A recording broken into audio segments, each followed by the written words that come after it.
Alors, en psychiatrie, aujourd'hui, il y a une maladie qui est très abondamment diagnostiquée, c'est la bipolarité. Donc la bipolarité, qu'est-ce que c'est? Ben, c'est en fait la maniaco-dépression. C'est des gens qui ont des états maniaques, ils en font trop, suivis d'états dépressifs où ils sont dans une espèce d'apathie ou d'inertie totale. Et en fait, si on regarde la vie, on se rend compte que dans la vie, tout est bipolaire, tout est duel, donc la bipolarité, c'est quelque chose de normal. Mais dans le monde de la psychiatrie, sous la pression des grands lobbies pharmaceutiques, on a en fait de plus en plus poussé les médecins et les psychiatres en particulier à créer des nouvelles maladies pour pouvoir vendre des médicaments aux gens. Et donc la bipolarité, elle est naturelle. En été, tout le monde va bien. En hiver, tout le monde va moins bien, se sent déprimé. On va dire, c'est la dépression, il faut prendre des médicaments dont je ne citerai pas les noms pour ne pas faire de publicité. Mais en fait, nous fonctionnons de manière bipolaire. Donc, pendant l'automne et l'hiver, nous sommes en dépression. Et à partir du printemps, l'énergie remonte, notre enthousiasme remonte, on fait plein de trucs. Donc, vu de l'extérieur, on pourrait dire 6 mois par an, on est déprimé, 6 mois par an, on est maniaque. Parce que quand il fait clair jusqu'à 10h30, ou alors si on monte encore plus haut au pôle, c'est carrément le jour polaire, il y a pratiquement 24 heures de lumière, et en hiver, au plus profond de l'hiver, il y a 24 heures de nuit. Donc en hiver, c'est terrible, il n'y a plus de lumière. Et en été, il y a de la lumière tout le temps. Donc comme il y a de la lumière tout le temps en été, on n'a qu'une envie, c'est de continuer à faire plein de choses, mais on ne dort pas. Donc on est comme les personnes maniaques. Et en hiver, comme il fait noir tout le temps, on a envie de dormir tout le temps, parce qu'il faut bien récupérer de tout l'été où on n'a pas dormi. Et dans la nature, c'est possible. Mais nous, c'est pas possible. On ne va pas travailler pendant 6 mois, nuit et jour, et ensuite passer 6 mois à dormir nuit et jour. Bon, là, on est dans les extrêmes polaires. Alors, plus on se rapproche, évidemment, de l'équateur, plus cette différence extrême entre le jour et la nuit va s'atténuer. Donc, dans les pays du Nord, au fur et à mesure qu'on avance dans l'hiver, les jours se raccourcissent, se raccourcissent, se raccourcissent, puis ils se rallongent, ils se rallongent, ils se rallongent, puis ils se raccourcissent, ils se raccourcissent. Et donc, dans la nature, tout est bipolaire.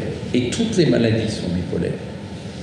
Il y a d'abord les maladies spirituelles. Les maladies spirituelles, c'est le bien et le mal. Donc, c'est bipolaire. Mais dès que vous êtes dans le jugement de bien et mal, vous êtes en bipolarité. Et il est dit justement de ne pas juger, de ne pas être dans la bipolarité, d'être dans l'eutonie, de voir que, en fait, tout est juste, tout est bien fait, donc c'est ni bien ni mal. Quand on arrive au niveau psychique, on dit « Ah ben, il y a les maladies maniaques et les maladies dépressives. » C'est de la bipolarité. Et quand une gazelle a un lion derrière elle qui la poursuit pour la bouffer, elle a intérêt à être maniaque et à se manier le cul pour ne pas se faire bouffer par le lion. Mais une fois que le lion a renoncé, qu'elle a échappé au lion, si elle continue à rester maniaque, elle va mourir d'épuisement.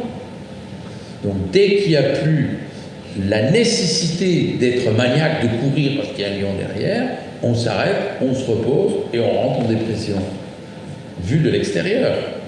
Parce que c'est juste parce qu'on n'a pas la totalité.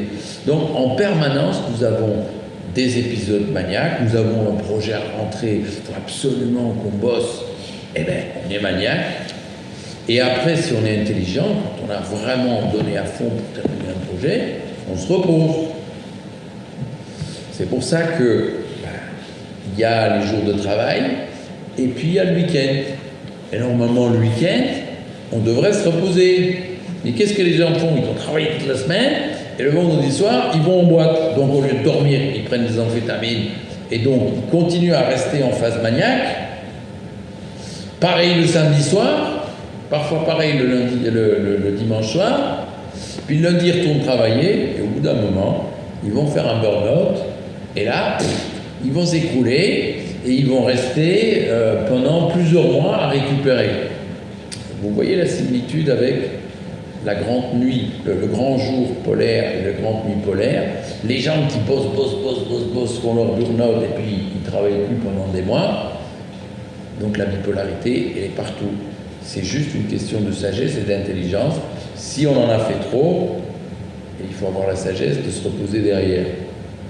Et quand on est reposé, il faut refaire des choses. Parce que si on reste là, le chômage, c'est la phase dépressive. Et au bout d'un moment, quand on a récupéré au chômage, il faut retourner travailler pour continuer à développer sa vie et développer ce pourquoi on est là.